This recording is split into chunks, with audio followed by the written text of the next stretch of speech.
دو خاتون موجود ہیں، ایک آپ کی اہلیہ ہے اور ایک ان کی خادمہ ہے، لونڈی۔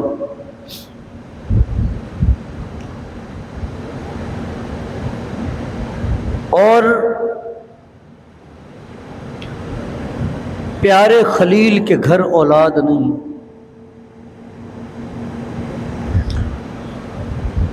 ایک دن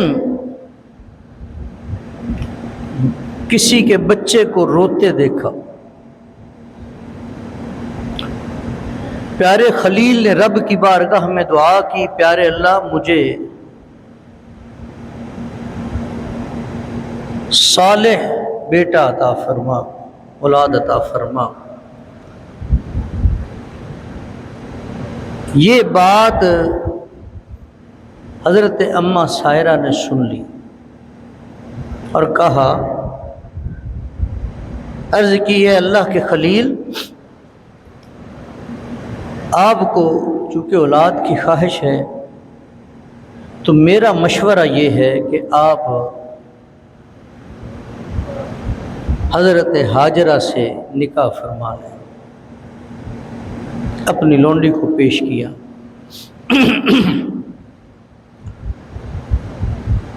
پیارے خلیل نے نکاح کیا اور میرے رب نے مہربانی فرمائی۔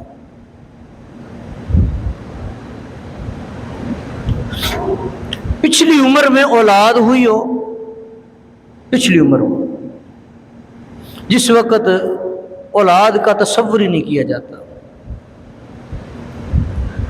اور اس عمر میں پھر ہو بھی بیٹا،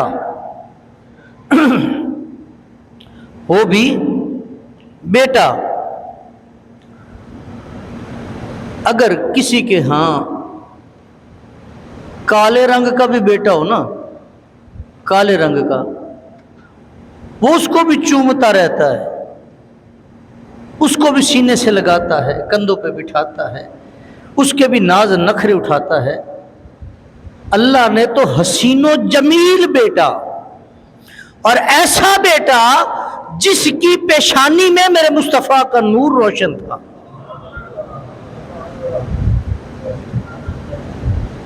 جس کی پیشانی میں میرے محبوب کا نور روشن تھا، ایسا بیٹا عطا کیا، ایسا حسین چہرہ کہ جو تکتا ہے وہ تکتا رہ جاتا ہے، اور دیا بھی پچھلی عمر میں۔ اب ظاہر ہے بچے کا پیار ہی ایسا ہوتا ہے۔ اب آپ پیارے خلیل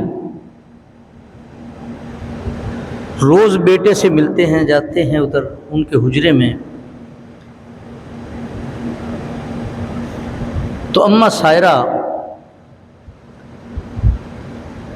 آپ کو وہ دل پر بوجھل لگتا ہے۔ یہ ایک خواتین میں فطرت ہوتی ہے کسی میں بھی، کہ وہ چاہتی ہیں اس کا شوہر اس کی طرف متوجہ رہے۔ اگر اس کی تھوڑی سی بھی نظر ہٹے نا، تھوڑی سی بھی، حالانکہ وہ بھی اہلیہ ہے، وہ اس کو بڑا شدت سے محسوس کرتی ہیں۔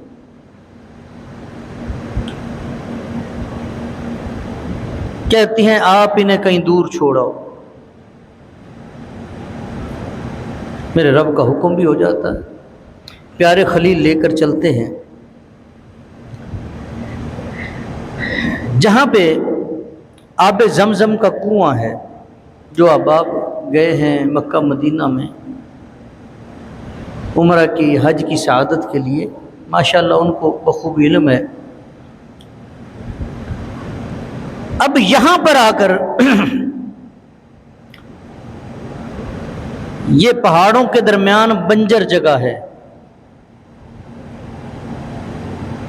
پہاڑوں کے درمیان بنجر خشک ترین جگہ،